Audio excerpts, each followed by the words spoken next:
Padre Celestial sea con cada uno de ustedes. Aquí seguimos en este compartir de historia de la iglesia y origen de las doctrinas. Si es lo que se está preguntando, pero ¿cuándo vas a acabar? Si nuestro Padre Celestial lo permite, va a ser la última parte de esta serie. Y es porque ya estuvimos hablando de lo que fue el comienzo de Bereshit, aquellos discípulos o siervos del Eterno que siguieron el Derech Elohim, el camino de Dios. Hablamos también de cómo el Eterno llama a un hombre y le da una promesa. Vimos como cada uno de esos hijos de este hombre llamado Abraham también siguieron el camino de Elohim, al menos por la parte de Isaac y Jacob, ¿verdad? De Isaac y Jacob. Y también vimos cómo esa descendencia, ¿verdad? Pasó por muchas dificultades entre obedecer y no obedecer. Pero vimos como por medio de una de esas desobediencias fueron exiliados hacia otros pueblos, y vimos cómo se siguieron mezclando con esos pueblos y el camino o el Derech Elohim, el camino del Eterno, la Torah y los mandamientos que se les dieron para que fueran luz a las naciones. Ellos lamentablemente no cumplieron en un 100% ese objetivo. Y vimos cómo en medio de ese proceso empezaron a cambiar muchos de los mandamientos que el Padre le había dado.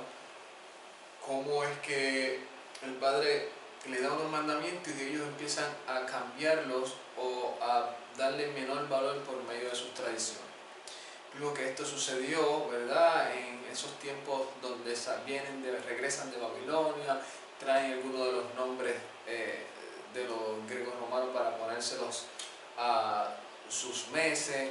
Vimos como dentro de ese proceso hubo un grupo de personas llamados macabeos que sale a reducir y resiste no solamente ese sistema de los 4 generales de Alejandro Magno, ¿verdad? Que ya habían sido bajo su descendencia. Vimos como ese helenismo, estos macabeos lo aguantan, pero vimos como sus descendientes empiezan a hacer otra vez afiliaciones con los pueblos cercanos y se le llama que se rompe, ¿verdad? Lo que es el sacerdocio y lo que es el sistema político de este Estado de Israel, se podría decir así, en ese tiempo subyugado, ¿verdad? O tributario del Imperio Romano. Vimos que todo ese proceso lo que hizo fue que deterioró, y desde el punto de vista de cómo se veía el Mesías empezó a distorsionarse, aunque no en tanto, ¿verdad? Se podría decir como lo estamos viendo hoy en día en el judaísmo. Sobre el pensamiento del judaísmo de hoy en día hacia el Mesías es diferente al de antes del Mesías, pero ya ahí se estaba distorsionando. Vimos cómo se cumplió la promesa del Mesías. Vimos a ese Mesías venir a este mundo y cumplir las promesas de las profecías que se le había dado al pueblo de Israel. Vimos como el pueblo de Israel, muchos de ellos fueron endurecidos su corazón y cegados, y no quisieron creer en el mensaje, pero muchos creyeron.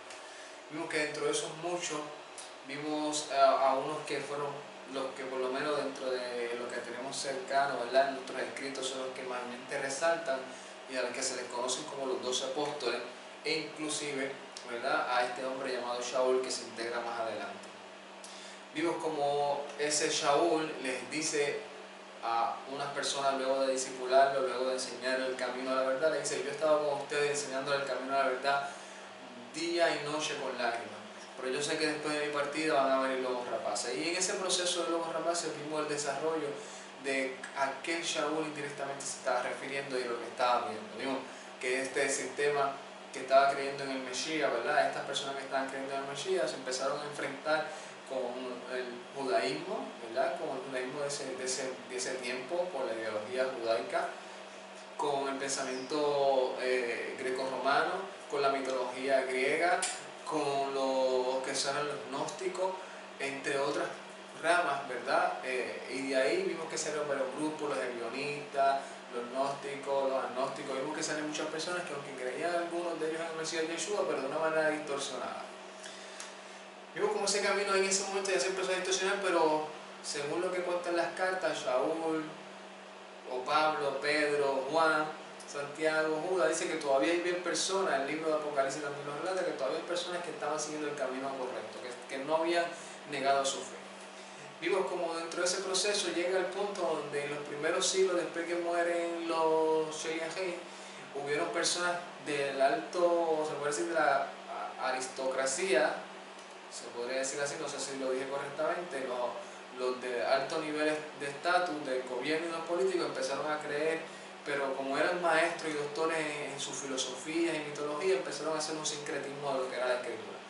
En todo ese proceso vimos cómo muchos de ellos empezaron a promocionar, a quitar mandamientos, pon este mandamiento, vamos a dejar de hacer esto, vamos a olvidarnos de esos judaizantes, vamos a olvidarnos de esos judíos, vamos a olvidarnos de todas esas personas, vamos a hacer nuestro sistema, nosotros somos la autoridad ahora.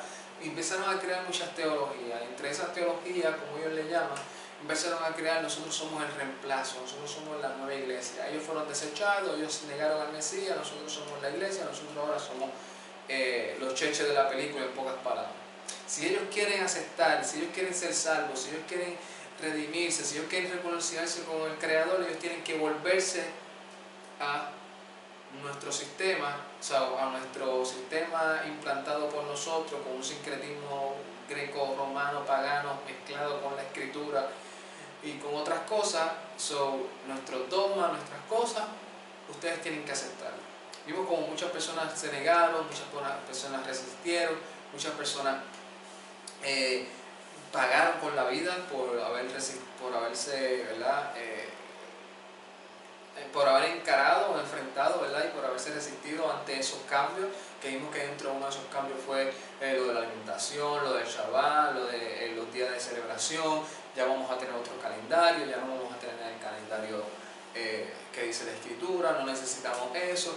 Y empezaron a hacer mucho más peor que lo que estaban haciendo en los tiempos de Kefa, de Shaul y de Yohanan, de Jacob y de Yehudá, de Matillahu, ¿verdad? De Pedro, de Juan, Mateo, de todos los que conocemos que son los que escribieron, entre otros que no escribieron, pero que también estaban ahí, como Bernabé, como Sila, como Timoteo, ¿verdad? Que Timoteo también fue partícipe en las escrituras de Pablo, entre otros, ¿verdad? Y vimos que esas personas que estaban incitando, en una ocasión Pedro dijo que muchas de estas personas no entendían lo que Pablo escribía y que lo que hacían era que distorsionaban el mensaje de Pablo para su propio provecho y para su propia perdición. Lamentablemente eso surgió con personas que desconocían mucho más la escritura y al descartar todo lo que era el fundamento bíblico, como dice la escritura, dice que el Padre desde el principio anunció el fin. Por rechazar todo eso y por tener una mentalidad totalmente autoritaria fuera y creer ellos ser el linaje escogido en estos momentos, pues empezaron a distorsionar muchas cosas, a no entender el mensaje y a tratar de interpretarlo según lo que a ellos les parecía. Vimos que en todo ese proceso, vimos cómo llegó ese mensaje al alto mando del emperador.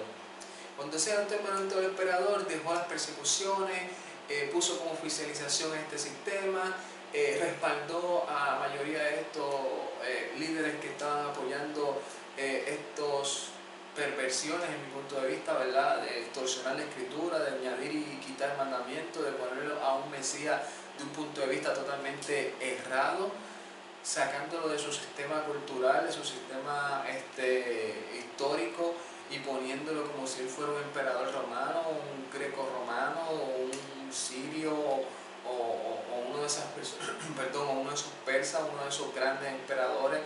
Tal vez, si ustedes se dan cuenta, la mayoría de las fotos que nosotros vemos naturalmente por ahí, vemos aparentemente a un Mesías o a un Jesús, lo vemos bien blanco, con ojos azules, con pelo largo, con una vestimenta casi de los romanos, y bien casi está maquillado y todo, y parece de verdad un actor de película, porque le dieron otro matiz, y el matiz era no relacionarlo en nada con su cultura, con su origen. Porque al relacionarlo con su origen tenemos que ir al meollo del asunto, y al meollo del asunto se van a dar cuenta de que la autoridad que ellos dicen tener en la Escritura nunca se les dio.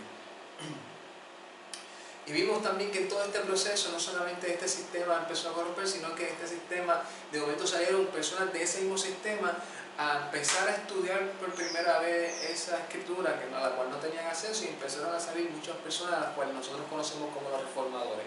A esos reformadores vemos que muchos perdieron la vida, pero muchos también tuvieron éxito, como Lutero, Calvino, John Knox, entre otros ellos. Vimos como dentro de esas personas tuvieron sus seguidores, y esos seguidores les empezaron a llamar protestantes. Pero vimos que antes de eso, para hacer una cláusula, ¿verdad?, y no brincar esta parte, vimos que antes de eso hubo una institución dentro del sistema católico romano que se despegó por causa de que no quería seguir con su pareja, y en esa discusión dijo, pues yo voy a hacer mi propia sede. Hizo una sede en Inglaterra, y esos son los que se le llaman los anglicanos. Luego empezaron los reformadores, luego tuvieron sus seguidores, esos seguidores empezaron a llamarle protestantes. A esos protestantes empezaron a denominarlos por ciertos nombres según sus reformadores, según sus líderes al cual ellos seguían, y de esos reformadores salieron muchos grupos al cual se les llaman sectas o se les llaman denominaciones. Vimos todas las denominaciones que han salido sobre ella, vimos que el primer enfoque era el enfoque de que no, solo la gracia, no necesitamos de los méritos de una institución de hombres, no necesitamos estar haciendo penitencia ni nada de eso. Vimos que el otro enfoque mayormente era, no, vamos a ver cuándo viene el Mesías, cuándo viene el Mesías, cuándo viene el Mesías. Vimos que de cada uno de esos enfoques o de cada uno de esos temas que de momento se volvieron moda, es que empiezan a salir varias denominaciones. Y hablamos de todas esas denominaciones, hablamos también del Islam, un poco en detalle de lo que son los resúmenes, y de manera resumen hablamos de todo esto. Dijimos que si alguna persona tenía alguna otra pregunta de la cual no hablamos aquí en detalle y quisiera saber, podía o puede escribir a monterpark30@gmail.com, y ahí pues si sabemos la respuesta se la contestaremos, si no pues nos la llevaremos como asignación y haremos todo lo posible para poder ayudar a la persona.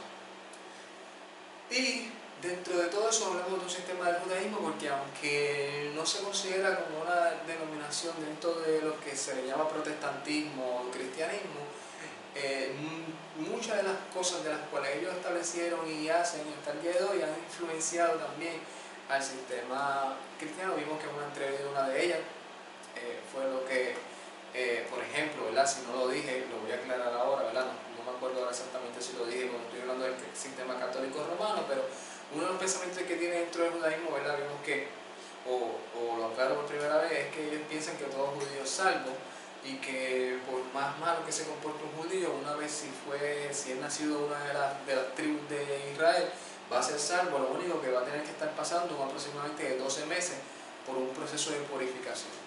Digo que eso, que sale de un sistema pagano, también el sistema institución católica romana lo adquiere bajo sus dogmas, y le pone a ese sistema o a ese proceso de purificación, empieza a llamarle purgatorio. Entre otras cosas, ¿verdad?, que no vamos a estar hablando en detalle, pero también lo que tiene que ver con la venida del Mesías, por ejemplo, los sistemas de venida del Mesías, lo que es el preterismo, lo que es el futurismo.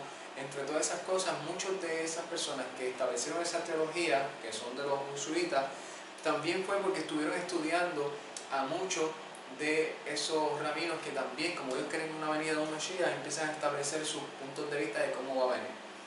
Y es casi, ¿verdad?, un adquirimiento.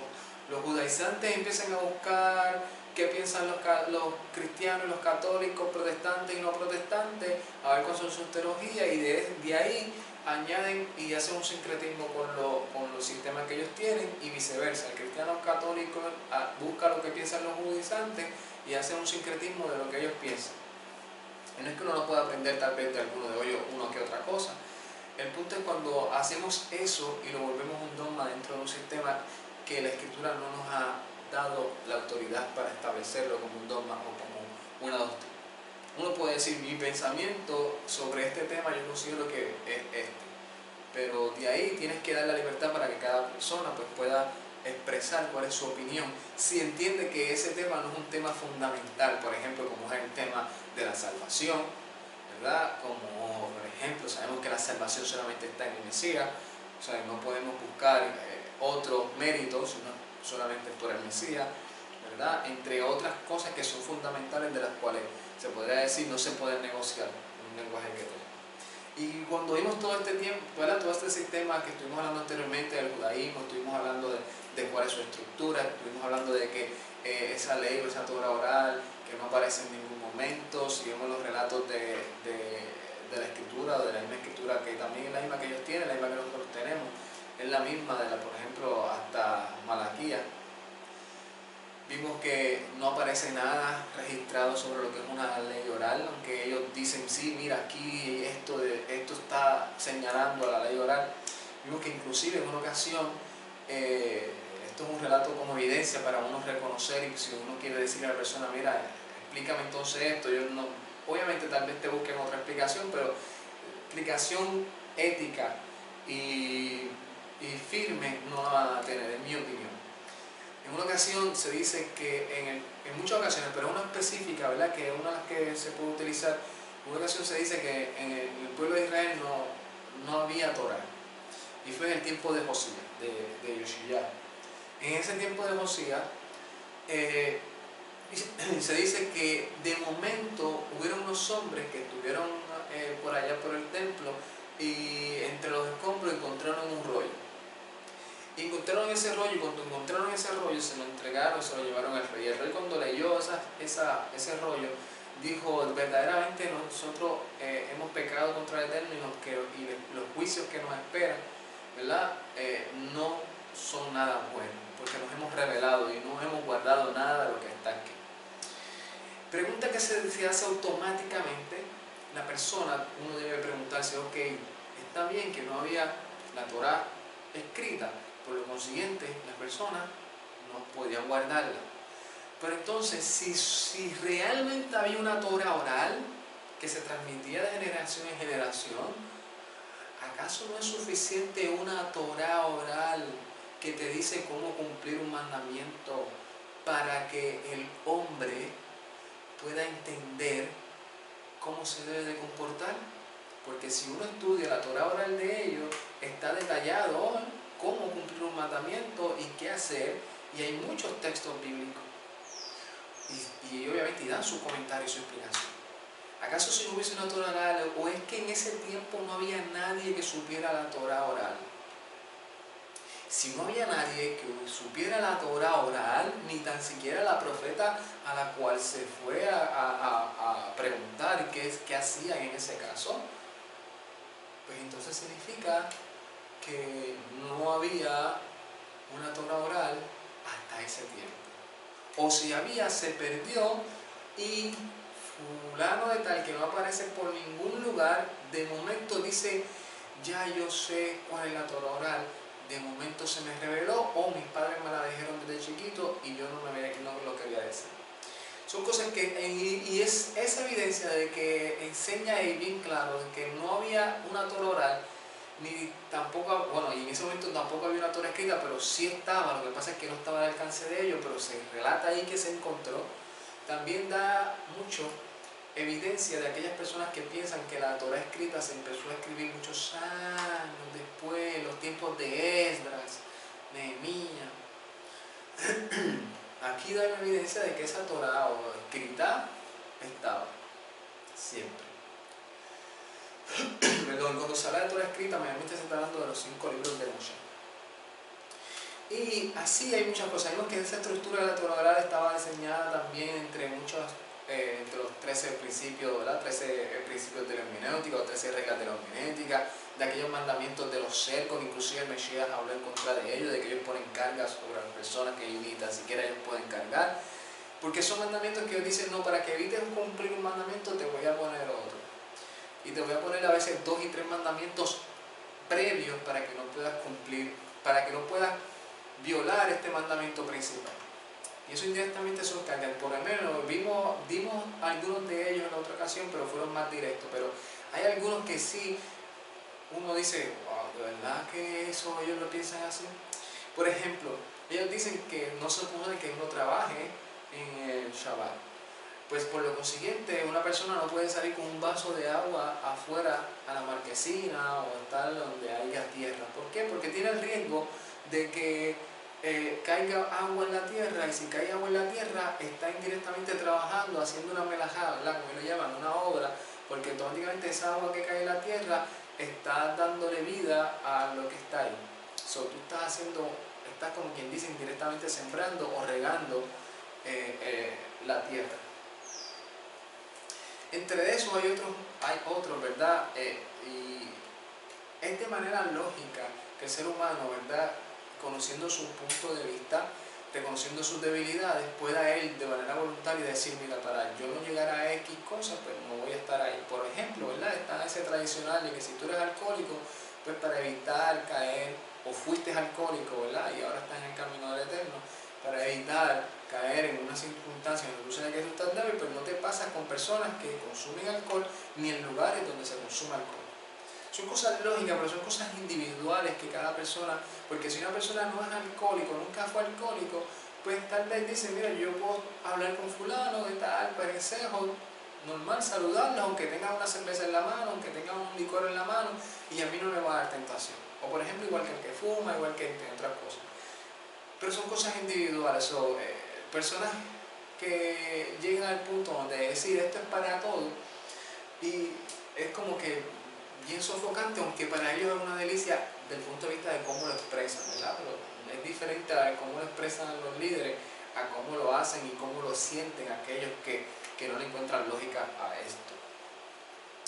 Dentro de eso, pero también ahora llegamos a la parte final, donde dijimos que íbamos a dar parte, ¿verdad?, porque esto es de manera de resumen, parte de la opinión, ¿verdad?, porque tal vez muchas personas dicen, ok, tú estás hablando de eso, estás comentando sus faltas de algunos de ellos, estás hablando de que no estás de acuerdo en ciertos puntos, pero entonces, más o menos en qué tú piensas, ¿verdad? Tal vez muchas personas se tienen que estar preguntando en qué tú piensas exactamente, qué tú crees, porque, bueno, alguien quiere saber lo que yo creo, pues puede estar viendo cada uno de los videos y ahí puede estar viendo claramente cómo se expresa, y que nos expresamos casi siempre, ¿verdad?, que nosotros creemos en toda la escritura. Esa es nuestra emuná.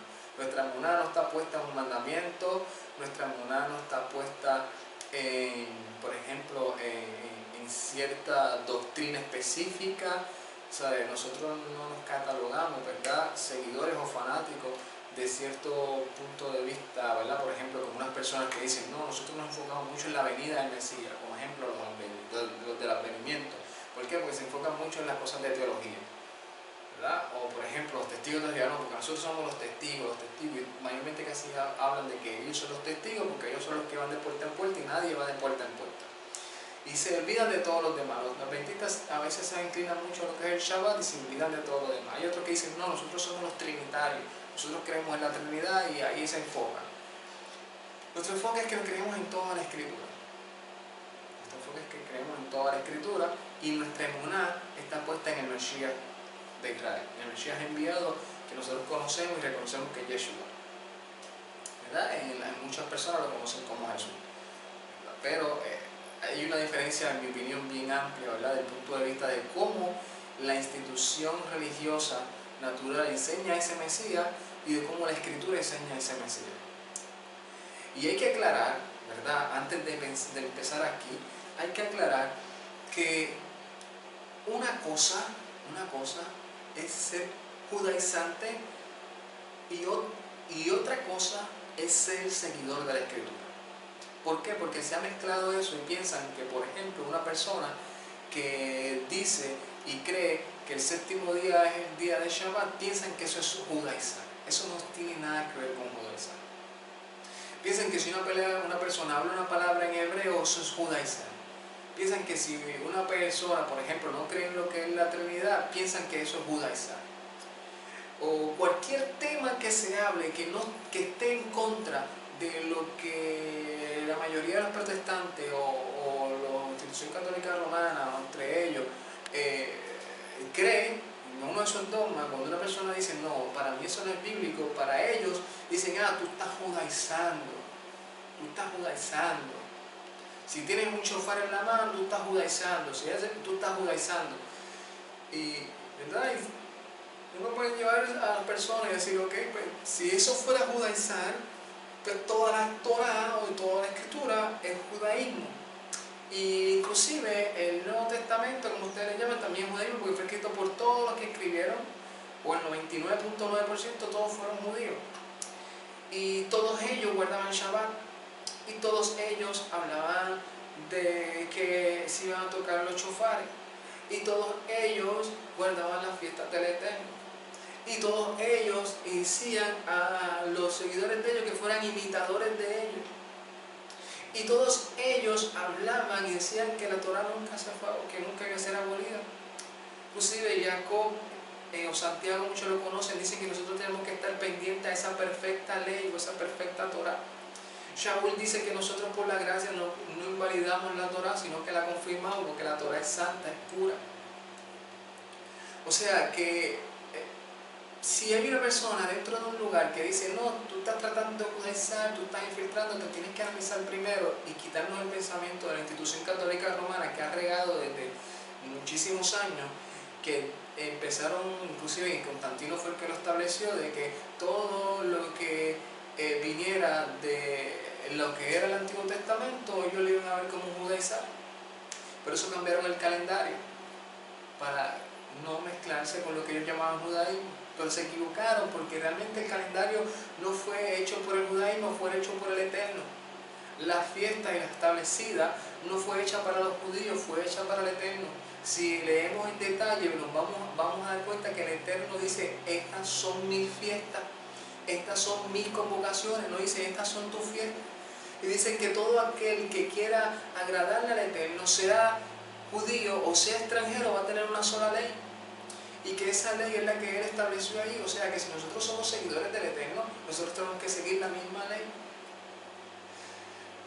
Y no estamos diciendo, ¿verdad?, que muchas personas se dicen, no, porque es que ustedes ahora están poniendo su confianza y piensan que uno se va a salvar por medio de la ley. Eso ni nos pasa por la mente, ni nos pasa por la mente a nosotros pensar que nosotros vamos a ser salvos por guardar un mandamiento. Eso sería caer en el error que cayeron el pueblo de Israel, que fueron hacia la salvación por medio de sus obras y no por medio de la fe. Eso está establecido en el libro de los Romanos, o la carta a los Romanos. Nosotros, nuestra fe y nuestra confianza está puesta en el Mesías, y como está puesta en el Mesías, y como sabemos que en Él es que está la salvación, pues seguimos sus pisadas, y el Mesías no quebrantó ni un mandamiento de la ley. Por lo consiguiente, dijo que esa ley es vida. ¿Por qué es vida? Porque trae refrigerio a la vida del ser humano, porque nos dice cómo vivir, cómo tratar a nuestro prójimo, cómo relacionarnos con el Creador, cómo vivir nuestra vida, cómo ser mejores esposos, cómo ser mejores padres, cómo ser mejores hijos, cómo tener una buena alimentación. No hay una persona que pueda hablar en contra de esa ley, porque contra las cosas de la Torah no hay ley. Eso está escrito en una de las cartas a los Gálatas. Dice, porque las obras el fruto del Espíritu es bondad, es misericordia, es amor, es benignidad. Dice, contra estas cosas no hay ley que condene. Y eso es el espíritu de la Torah. Porque el que guarda la Torah tiene amor por su prójimo, tiene benignidad, ¿por qué? Porque ella de una manera sistemática te dice cómo ser una persona que ama al prójimo, cómo ser una persona que tiene bondad hacia su prójimo, cómo ser una persona que ama al Eterno sobre todas las cosas. Cuando el Eterno dice, amarás a tu prójimo como a ti mismo, y primero dice, y amarás a Adonai, al Eterno, con todo tu corazón, con toda tu alma y con toda tu fuerza, y a tu prójimo como a ti mismo, no solamente se queda en esa frase.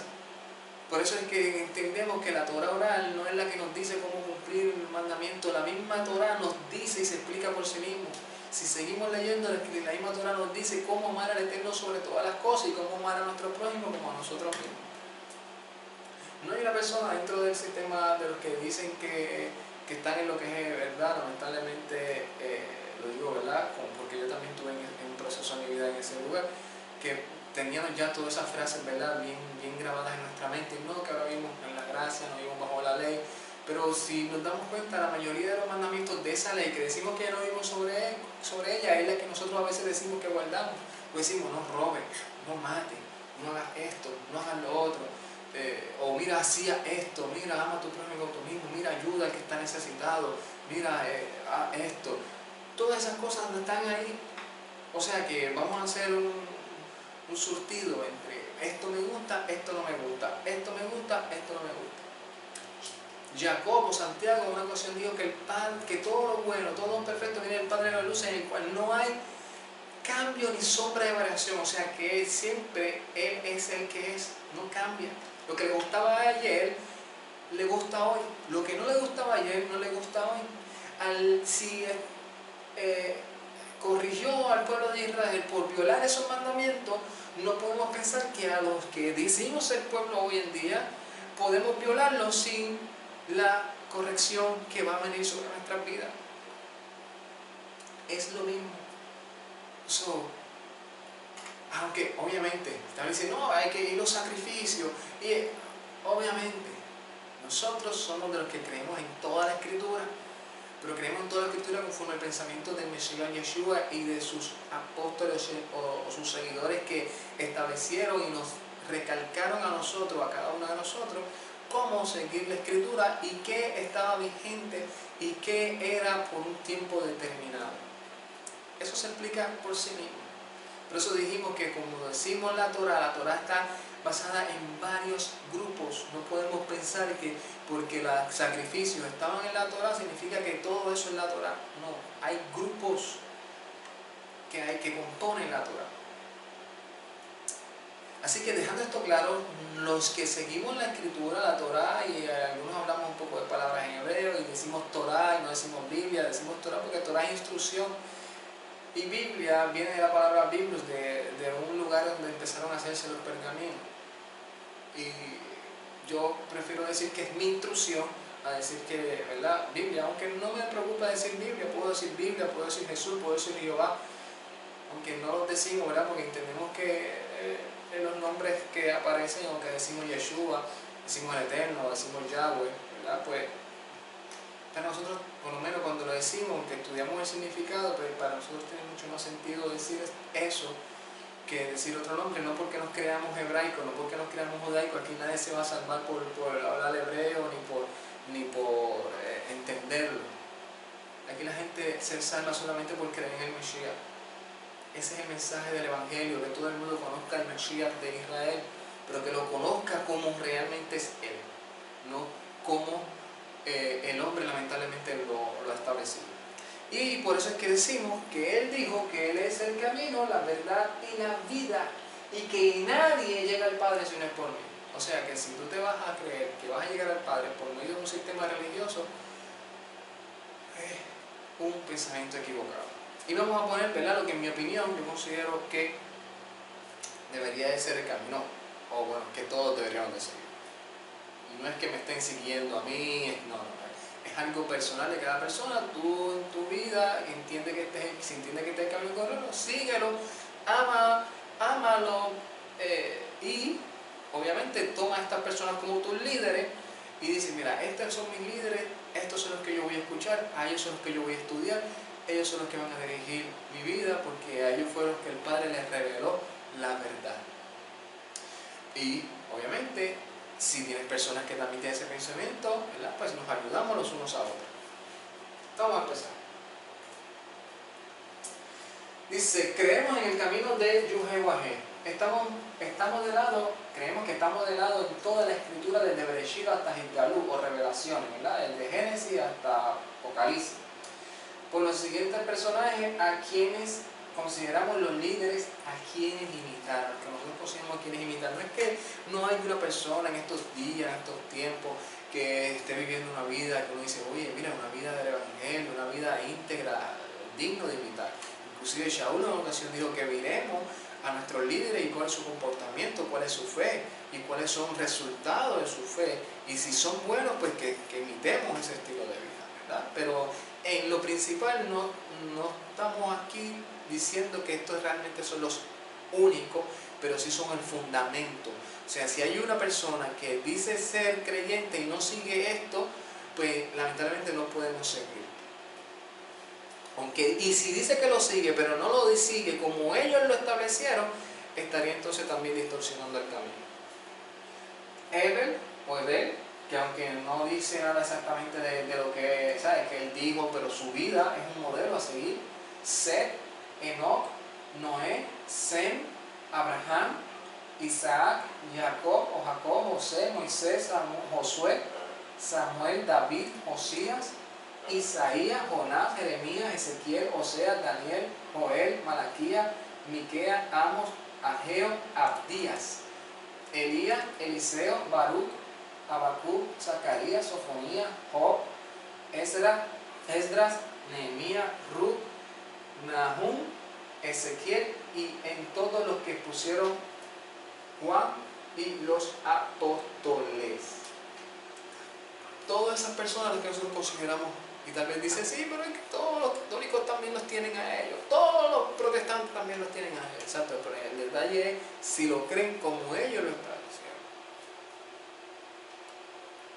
Porque dicen que lo siguen, pero sin embargo dicen que está abolido, que ya lo que ellos dicen no es vigente, pero dicen seguir.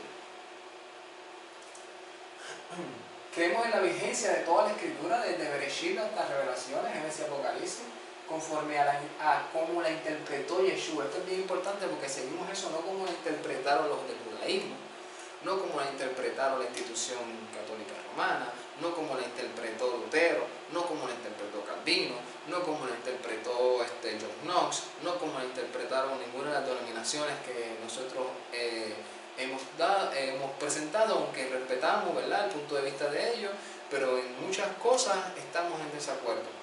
En otras cosas sí estamos de acuerdo, pero en muchas cosas estamos en desacuerdo, por lo consiguiente, pues nos consideramos solamente seguidores de aquel en el cual estamos de acuerdo en todo, que es Yeshua, el Mesías de Israel. Y como se les reveló a los apóstoles. Segunda de Timoteo 3:16 dice, toda la escritura, o sea, no dice solamente una parte, inclusive en este tiempo todavía el Nuevo Testamento, como se le llama, no había sido escrito. So que cuando él se refiere a toda la escritura, se está refiriendo al Tanaj o se está refiriendo al Antiguo Testamento. Se está refiriendo a la Torá, a los Salmos y a los profetas.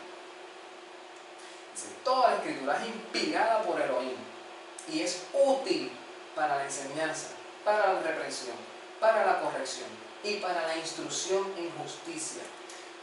¿Por qué? Porque en este tiempo nunca usted iba a escuchar diciendo Pablo, mira, en 2 de Timoteo 3 dice, que eso fue una carta que él escribió específicamente por una persona.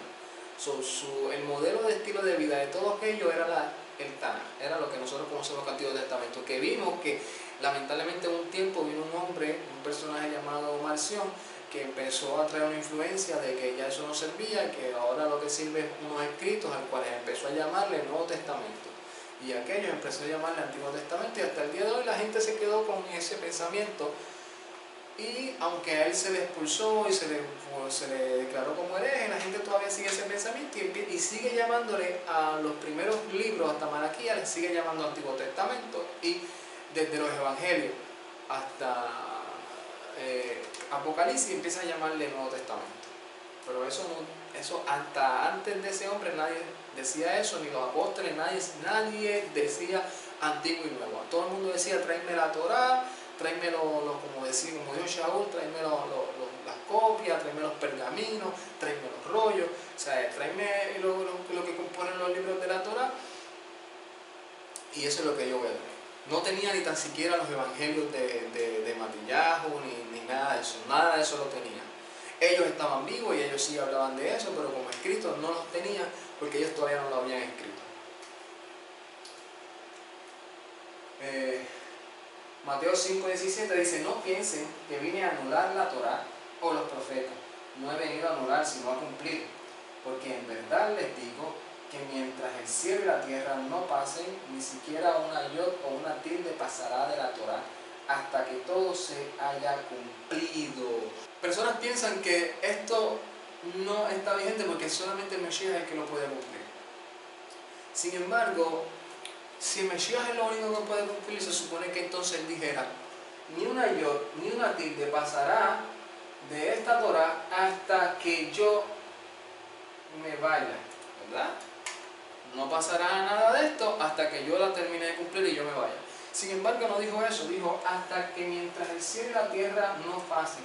Si usted mira para arriba, usted va a ver un cielo, si mira para abajo, va a ver una tierra. O sea, que hasta que ese cielo y esta tierra todavía estén, que según Kefa están todavía preservadas para el día del juicio, ¿verdad? Pues esto todavía está vigente. Y si está vigente, pues entonces ¿para quién es? Porque si solo el Mesías la puede cumplir, pues entonces ¿para qué la tenemos? Significa que si está vigente hasta el día de hoy es porque el Mesías sabe y entiende que eso se puede cumplir. Y que por eso envió su Ruach, para que nosotros andemos en esa perfecta Torah. En la Torah, por eso es que Shaul dice que andemos en el Espíritu. Y cuando dice andamos en el Espíritu, si vemos el contexto, a él le llama que la Torah es espiritual. O sea, en una ocasión también vinieron varias personas y le dijeron a Mesías, ¿qué tenemos que hacer para ser salvos? O para entrar en el mundo venidero, ¿verdad? No necesariamente para ser salvos, sino para entrar en el mundo venidero. Mesías le dijo, pues la Torah tienen, guarda los mandamientos. Inclusive algunos de ellos le dijeron, ya yo los he guardado. O sea, que no es imposible guardarlos. O sea, si lo ves desde el punto de vista doctrinal, dogmático, de hombre, son yugos pesados. Si lo ves desde el punto de vista bíblico, el Mesías dijo que su ligera es fácil de llevar y su yugo también. Mateo 19 son textos de referencia, Mateo 19, 16 al 21, 22, 36 al 40, Lucas 16, 27 al 31, Romanos 3, 31, Jacobo, Santiago 2, 8 al 11, etc. Creemos que hay un solo Elohim, uno solo, Yuhei Wahei, y un solo Mesías, uno solo, Yeshua. Y que aquí está la vida eterna. Y te preguntarán, pero ¿por qué tú sabes que está la vida eterna? ¿De dónde tú sacaste esto? Leamos Yohanan o Juan 17:3, dice, y de esto depende la vida eterna. Esto lo dijo, esto está, si usted tiene una Biblia de esas de las que marcan en rojo cuando el Mesías habla, esto está en rojo. Y de esto depende la vida eterna, en que te conozcan a ti. ¿A quién? Al único Elohim verdadero. ¿Quién es el único Elohim verdadero? Yuhewah. Y a Yeshua, ¿verdad? En la versión tal vez de ustedes dicen a Jesús o a Jesucristo. Dice, y a Yeshua como el Mesías que tú has enviado. O sea, creemos que hay un solo Elohim verdadero y que hay un solo Mesías, Yeshua, y que ese Mesías, Yeshua, es ungido, el Elohim verdadero lo envió. Marcos 12:28, que habla de lo que es el Shema Israel, Yuhewahei, Eloheinu, Yuhewahei, Echad. O sea, escucha Israel, Yahweh nuestro Dios, Yahweh uno es. No dice 2 ni 3, dice 1. Dice 1 Timoteo 2, 1 al 6, dice, hay un solo Elohim y un solo mediador. No dice que hay 2 Elohim ni 3 Elohim, dice uno solo. Y muchas personas dicen, pero es que Elohim es algo plural, está hablando de dioses, ¿verdad?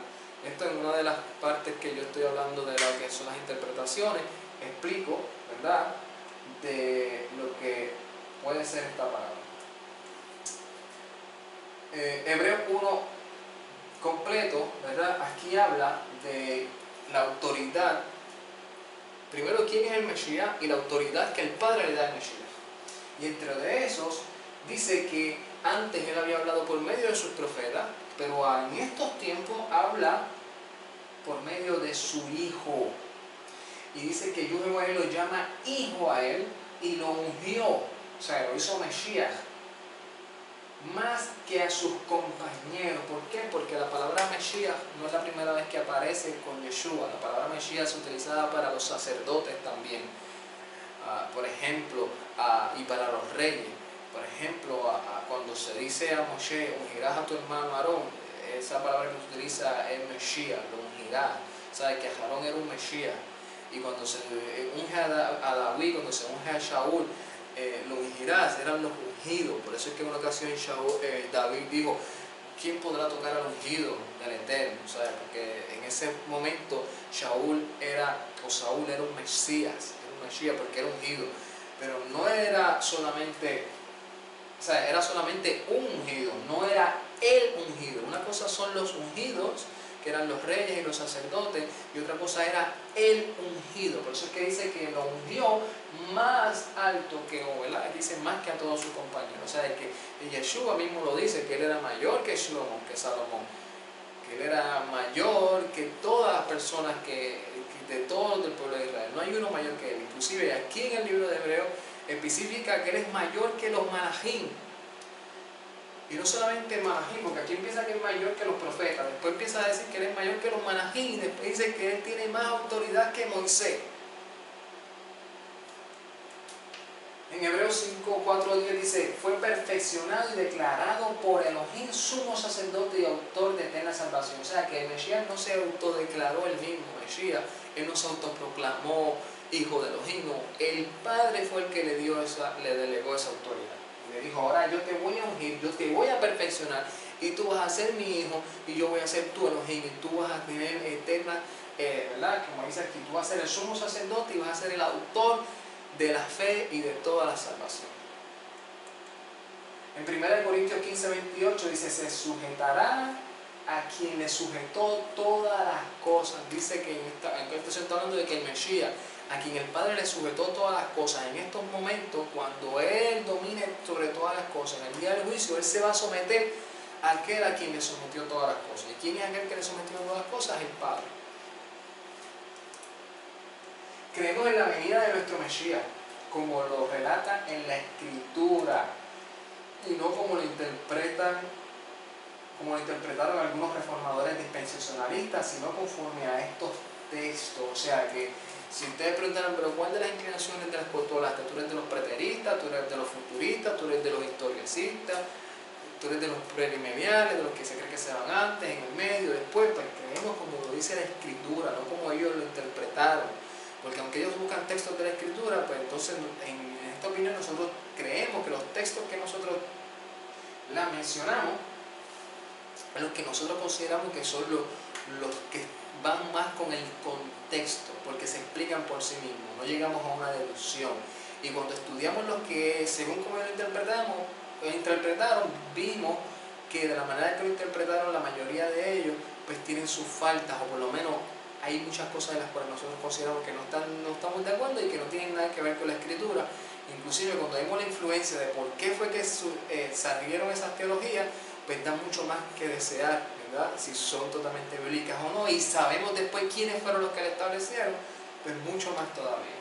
Es para analizarlas. Creemos que las semanas profetizadas en el libro de Daniel fueron hasta el Mesías, ¿verdad? Esto es bien importante también. ¿Por qué? Porque los dispensacionalistas piensan que no, que todavía queda una semana, ¿verdad? Los dispensacionalistas y los historicistas, algunos, la mayoría de los historicistas, y los futuristas también.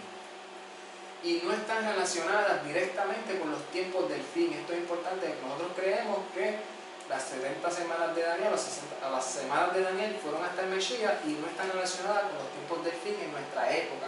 Conforme a la historia, estas profecías se fueron cumpliendo con los reyes de esa época, como lo vimos con los persas y los medos, y los griegos con Alejandro Magno, pero leemos estos textos del libro de Daniel que nos lo dicen claro. Y también dicen, no, eso es tu opinión, eso es lo que tú piensas, eso es una interpretación tuya, cada quien interpreta como sí misma. Nosotros llegamos a esta conclusión por lo mismo que dice la Escritura. No por un texto que dice la Escritura, no, porque la Escritura misma se explica por sí misma. Esto es algo que yo utilizo mucho cuando las personas, yo sé que hay algo que a ellos no les parece. Yo les digo, mira, vamos a leer el texto para que veas que no es que yo lo estoy diciendo. Lea el texto y el texto mismo te lo va a decir. El mismo texto te va a contestar tu pregunta. Y de ahí tú puedes entonces analizar y decir, ¿y por qué a mí me dijeron lo otro? Si aquí dice otra cosa. Vamos a ver.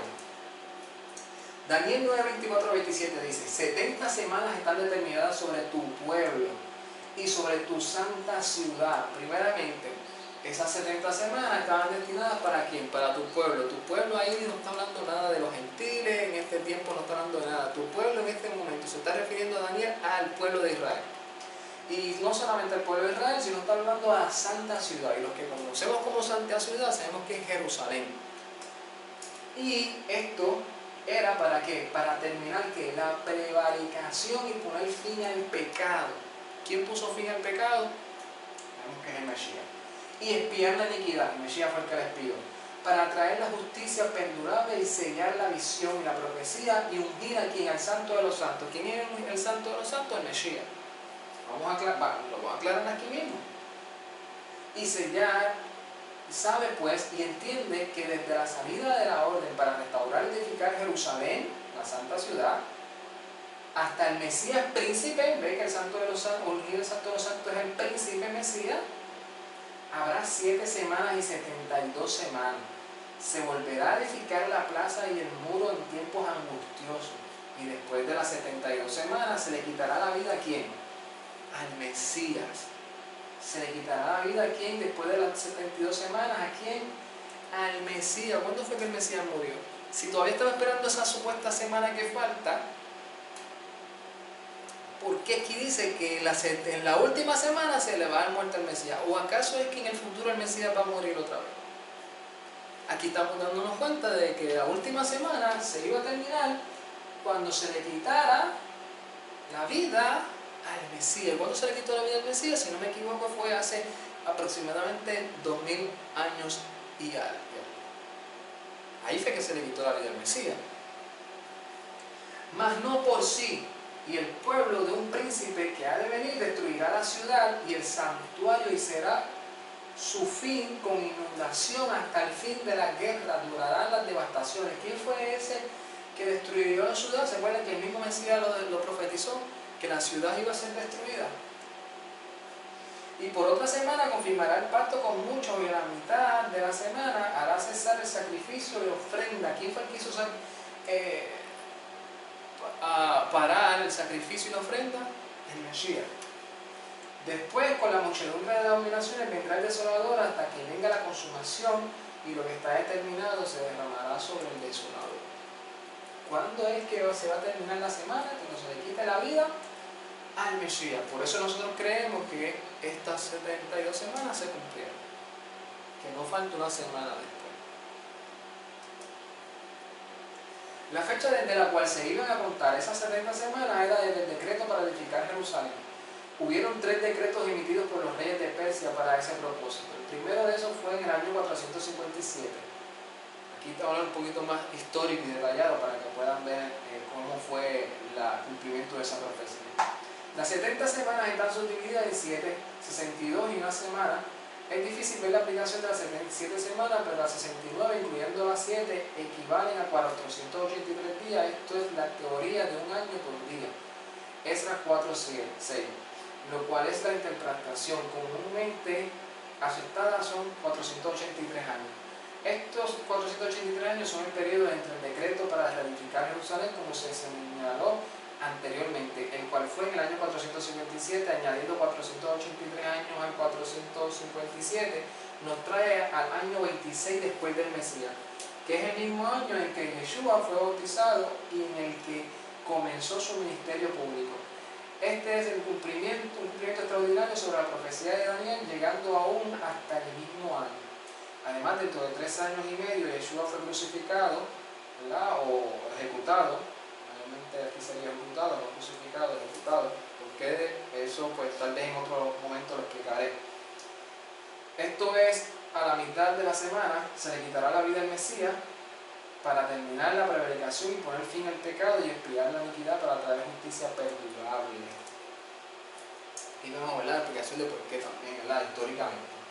No creemos en una institución de una cena del Señor, sino en una celebración de Pesaj, de la Pascua, que fue instituida por Yuhewahé al pueblo de Israel en Éxodo 12, y que Yeshua la celebró por todos los años de su vida, un 14 de Aviv. O sea, esto que era un mandamiento para todos los israelitas y para todo aquel que, aunque no fuera israelita, que creyera en el Eterno, ¿verdad?, tenía para celebrar Pesaj. Dice que esto tenían que celebrarlo. O sea, que Mesías, si nació en ese mismo contexto, celebraba Pesaj todos los años. No solamente la celebró por lo menos todos los años, aunque no estuviese en Jerusalén, la celebraba con su familia, la celebró todos los años según el calendario de en Éxodo 2, que era el 14 de Abib, el 14 del primer mes. Y que en su última celebración de Pesa, ¿verdad?, la última vez que celebró Pesa, le reveló a sus discípulos el significado profético de la celebración y de la renovación del pacto, y la renovación del pacto. Esto está en Jeremías 31, 31 al 33, donde dice: y vendrán días donde haré un nuevo pacto con la casa de Israel y con la casa de Judá. No dice con los gentiles. Entonces, ¿qué nosotros hacemos aquí?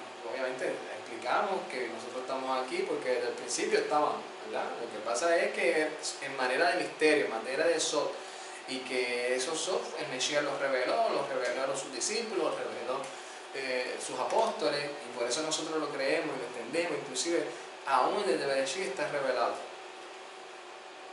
Pero, ¿verdad? Aquí hay personas que dicen: no, nosotros ahora somos el reemplazo. Pues aquí te está diciendo que el nuevo pacto no fue contigo. Tú entraste, como dice Romanos, en la carta de los Romanos, tú entraste siendo un olivo silvestre, injertado en un olivo natural, pero contigo no era la cosa. Tú estuviste ahí, ¿verdad?, por un determinado plan del Eterno desde el principio, pero en fundamento como tal, las promesas, el pacto, el Mesías fue dado a Israel.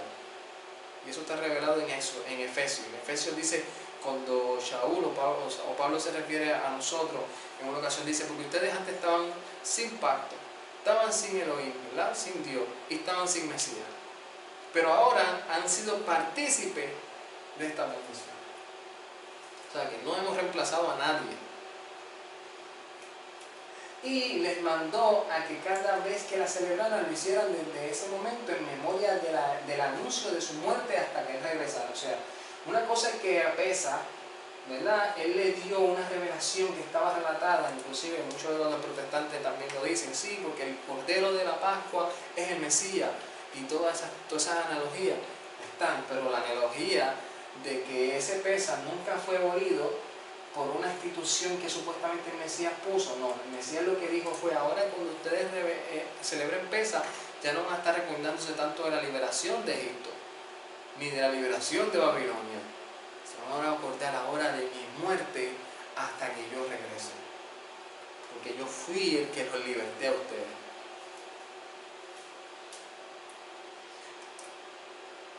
No creemos en una Semana Santa ni en el Mesías. ¿Por qué? Por lo que estuvimos hablando, de que esa Semana Santa, entre todas esas cosas, fue bajo un calendario greco-romano que no tiene nada que ver con el calendario bíblico. Tal vez personas dicen: ah, tú te estás volviendo a la ley, tú estás ahora guardando las fiestas, tú estás ahora guardando el sábado, tú estás guardando ahora esas cosas. Eso es de los judíos. Yo me voy a poner por un momento en ese pensamiento. Supongamos que eso es de la escritura a los judíos, pero quien se la dio, todos estamos de acuerdo que fue el Eterno. Supongamos que eso se lo dio el Eterno, pero que no fue para mí. Supongamos que no fue para mí. Yo estoy en este lado. Yo estoy en el lado de los que quiero ser de los judíos porque quiero guardar algo que no fue para mí. Entonces yo estoy en el camino al Eterno y yo digo: pues entonces yo quiero guardar algo, yo quiero demostrar mi fe, porque a nosotros nos gusta alegrarnos, nos gusta tener relación con el Eterno. No solamente, vamos a poner un ejemplo, no solamente los domingos. Ah, pues ahí está la institución de la Cena del Señor. Okay, vamos a poner esa parte. ¿Quién estableció la institución de la Cena del Señor si no fue la institución católica romana? O sea, ¿a quién yo le tengo que hacer caso? ¿Prefiero hacerle caso a la institución católica romana o prefiero hacerle caso a lo que estableció, que yo sé que de fuente que fue el Eterno el que se lo reveló a sus profetas? Vamos a poner otra cosa. Vamos a suponer que no, tú no tienes que celebrar la fiesta de los tabernáculos. ¿Por qué? Porque eso es de los judíos.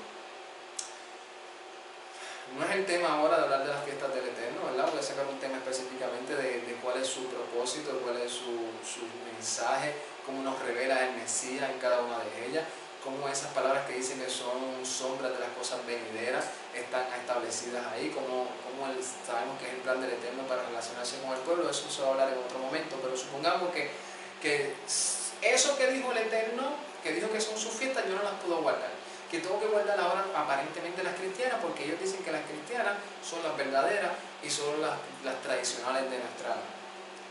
A esos protestantes les digo: la fiesta de Navidad la puso la institución católica romana. el primer día del mes, del año también. ¿Cómo están establecidos los tiempos para celebrar la supuesta Semana Santa? Lo establecieron ellos. Y cuando nosotros vemos, desde el punto de vista que ellos fueron los que lo establecieron, y que lo establecieron porque a ellos les plació, porque les dio la gana, porque lo sincretizaron con otra cosa y porque ellos creyeron que esa era la mejor manera de apartarse de eso a quien ellos le llamaban judaizantes. Yo tengo que hacer un análisis en mi vida, tengo que decir a quién yo quiero hacerle caso. ¿Le quiero hacer caso al concilio de Nicea?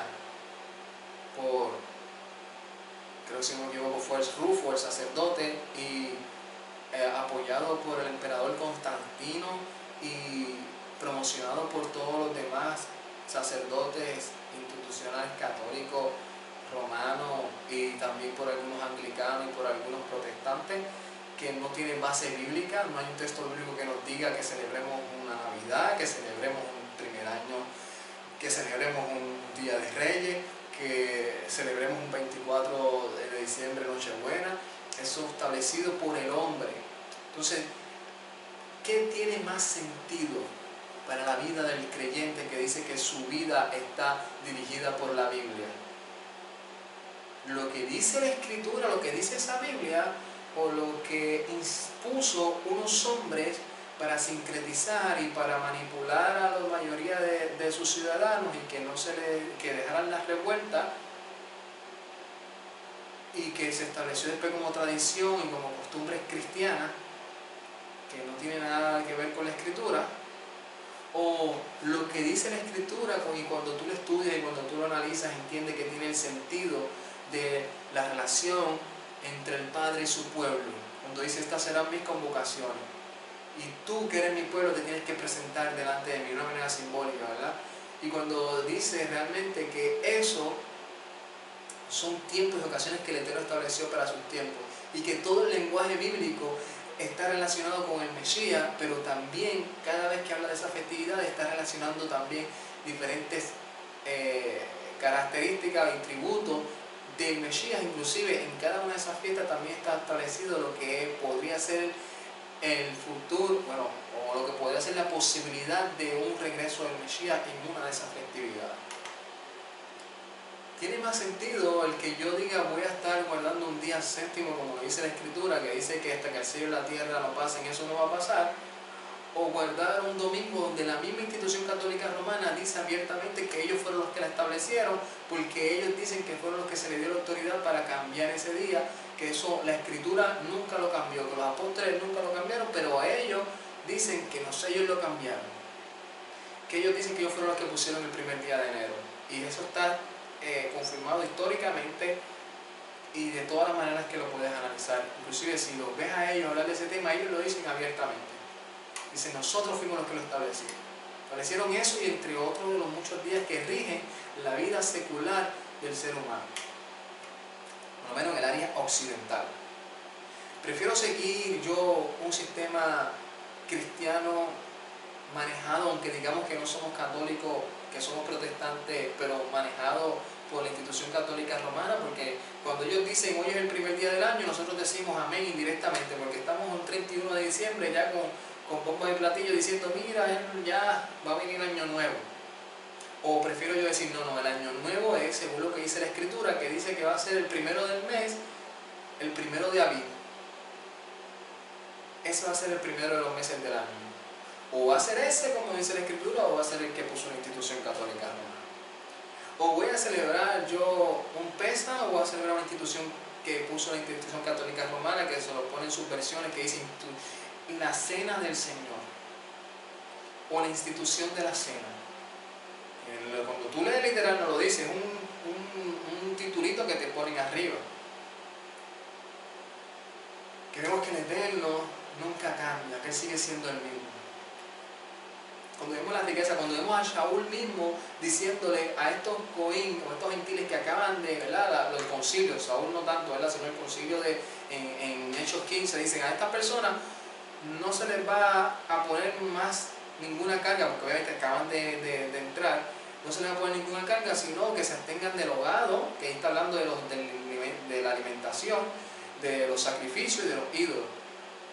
¿verdad? Pero dice, porque ellos cada semana van a aprender de Moisés. ¿Y cuándo era que se aprendía de Moisés cada semana, sino el día de Shabbat, que se reunían en la sinagoga a hablar de la Torah? ¿Acaso no fue el Mesías el mismo que se dice que eso era una costumbre para él? Ir a la sinagoga en Shabbat. ¿Acaso no fue uno de esos días donde el Mesías se le dio el rollo de Isaías y empezó a hablar de la profecía que se acababa de cumplir?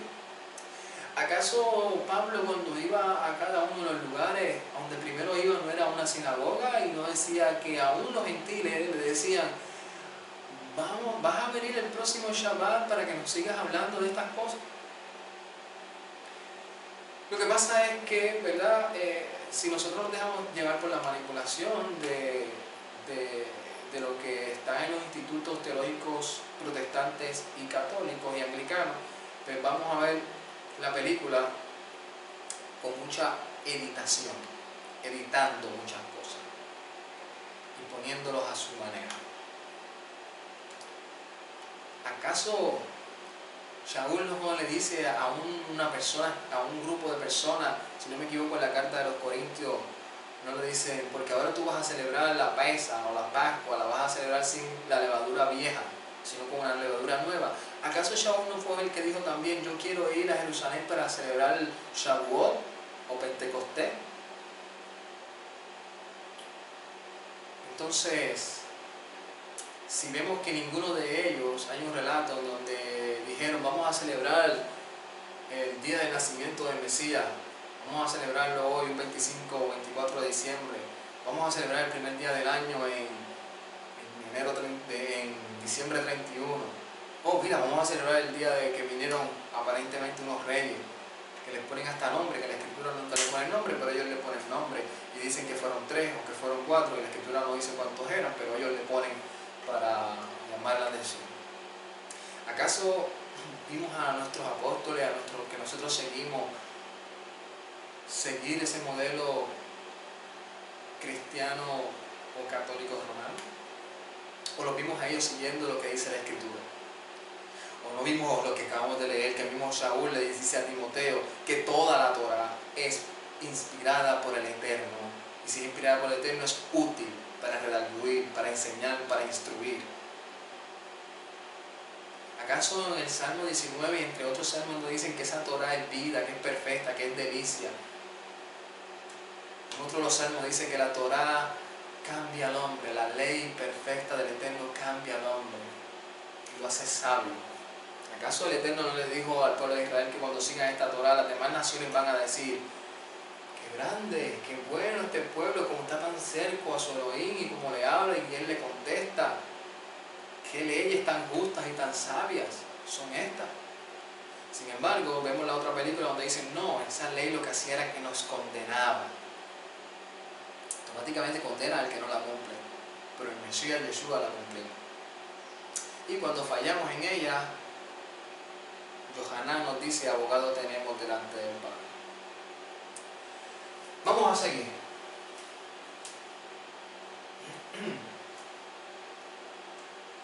La profecía según el Mesías en Mateos 12:40, 42 dice, tenía que estar 3 días y 3 noches.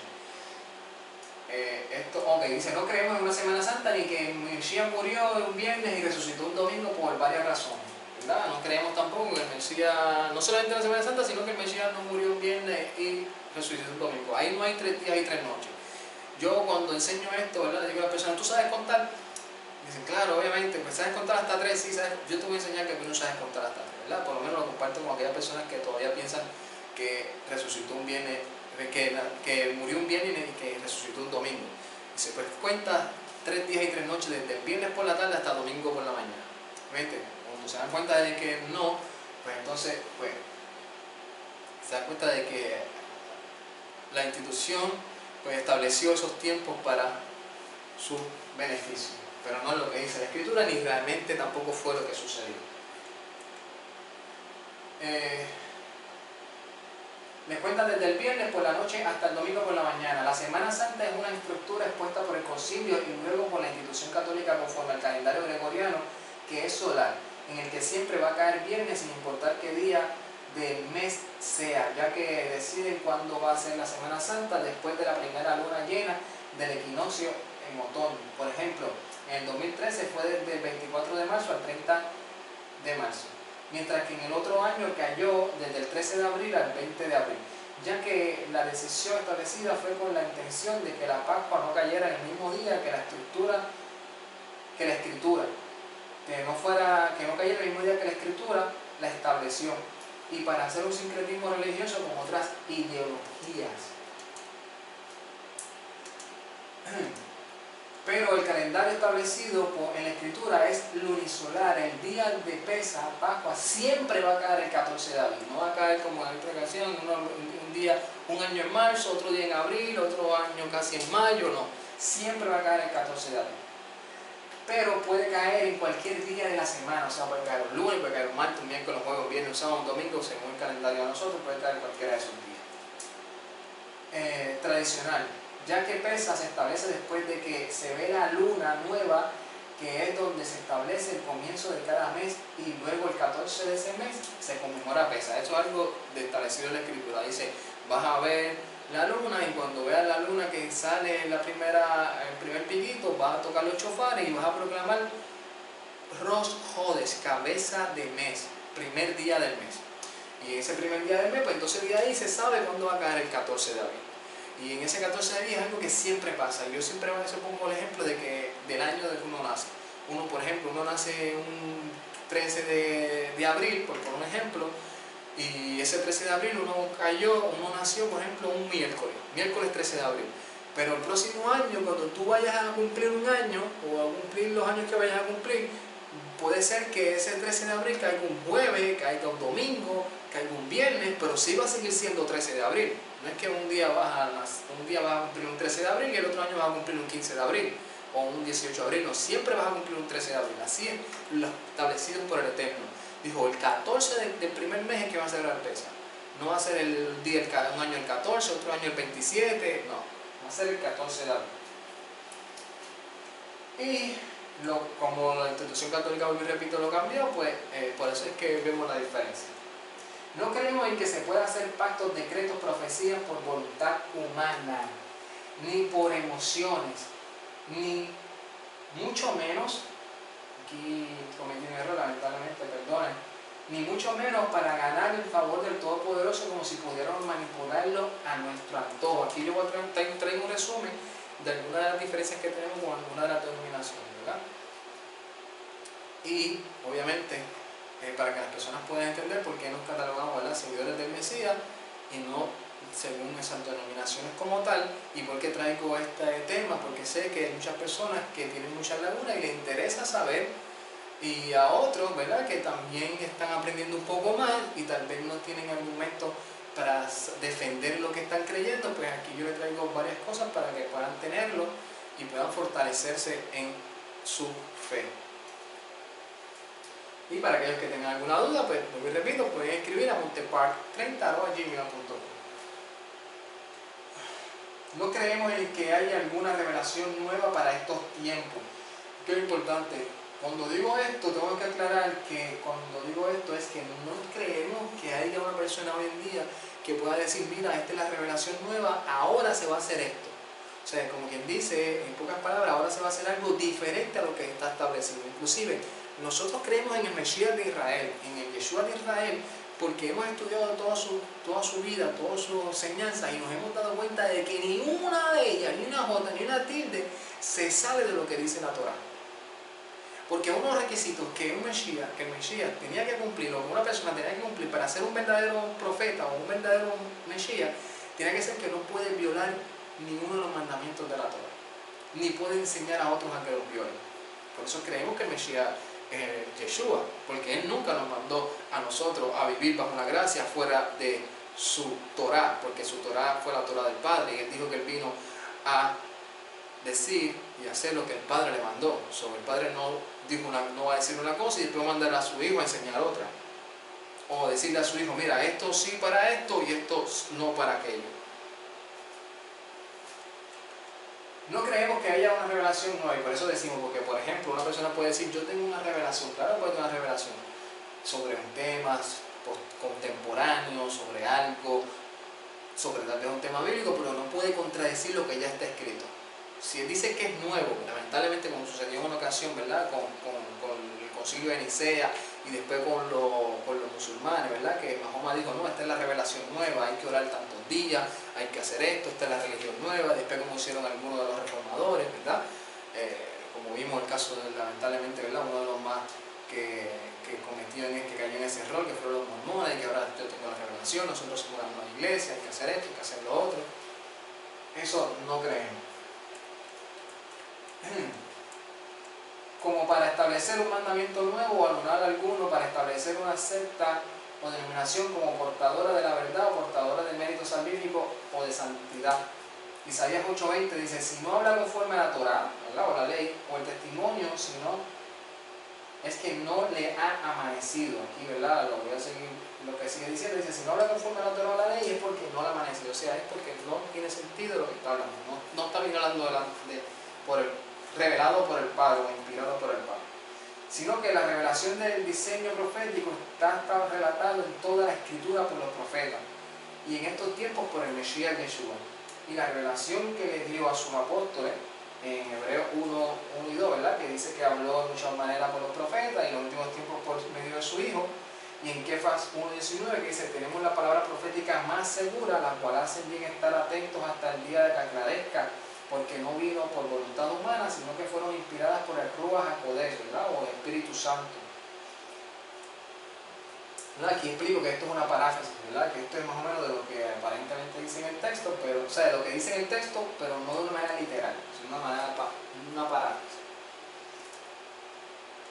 Creemos en la vida de comunión espiritual, personal, grupal, familia y congregación, ¿verdad? Una vida en que el hombre tiene que vivir una vida de devoción íntima, individual con el Padre, también tiene que compartir esa vida espiritual con su familia y también esa familia tiene que compartir eso con otro grupo de personas, otra familia, con su otra familia, con su vecino, en la congregación también la que esté asistiendo o en los grupos que esté asistiendo, que para mí es más o menos una congregación, ¿verdad? Porque una congregación es cuando se juntan un grupo de personas. Que Yuhewahei es un Elohim revelador en todas las generaciones, o sea que ese pensamiento de muchas personas que dicen no, los dones espirituales, la sanidad y eso fue más que a los tiempos de los apóstoles, los profetas.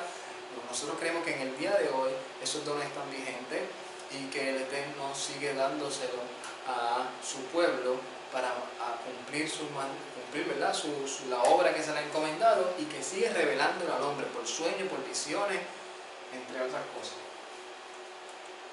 En la vigencia de los dones de milagros, sanidades, profecías, prodigios, siempre que no contradigan lo que ya establecido. Es muy importante. Esto nosotros creemos conforme a lo que nosotros entendemos en la Escritura. No negamos que alguien haya tenido una experiencia, que alguien haya tenido algo, que lo traiga, eso no lo negamos. Lo que sí podemos cuestionar es que si eso que nos trajo contradice lo que está escrito o no. Por eso creemos solamente en lo que nosotros entendemos que la Escritura enseña, que obviamente no es que estamos como que fríos hacia los milagros, hacia las revelaciones o las manifestaciones, no, al contrario, anhelamos y deseamos que nuestro Padre se menee en su pueblo, pero conforme al término bíblico.